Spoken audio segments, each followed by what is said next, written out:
பனை தொழிலாளி மணிகண்டன் அவர்களுடைய வழக்குல மதுரை நீதிபதி புகழேந்தி அவர்கள் கல் குறித்து பேசியிருக்காங்க. அண்ணன் சீமான் அவர்களுடைய கருத்தை பிரதிபலிச்சிருக்காங்க. அதாவது அண்டை மாநிலங்களான கேரளா, புதுச்சேரியில எல்லாம் கல் இறக்குறதுக்கு அனுமதி இருந்தும் தமிழ்நாட்டுல மட்டும் எதுக்கு தடை விதிச்சிருக்காங்க? அப்படி கல் இறக்குனா பனை தொழிலாளிகள் எல்லாம் பயன் பெறுவாங்க இல்லையா? அதனால தமிழ்நாடு அரசு திட்டங்கள் வகுத்து விற்பனை செய்யலாமே அப்படின்னு சொல்லியிருக்காங்க.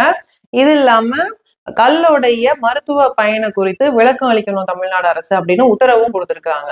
இததான் அண்ணன் சீமான் அவர்கள் என்ன சொல்லுவாங்கன்னா, கல் நம்ம உணவுல ஒரு பகுதி, சங்க காலத்தொட்டே தமிழர்களுடைய பண்பாட்டில் பயன்பாட்டுல இருந்திருக்கு அப்படின்னு தொடர்ச்சியா பனை தொழிலாளிகளோட சேர்ந்து அண்ணன் சீமான் அவர்கள் இத்தனை ஆண்டு காலமா போராடிட்டு வந்தாங்க. போன வருஷம் கூட பனைமரம் ஏறி கல் இறக்கி போராட்டம் பண்ணாங்க. அது பேசுபடு பொருளாவும் ஆச்சு, கேலி கிண்டலுக்கும் உள்ளாச்சு. இப்ப நீதிபதி அவர்களும் கேள்வி எழுப்பியிருக்காங்க.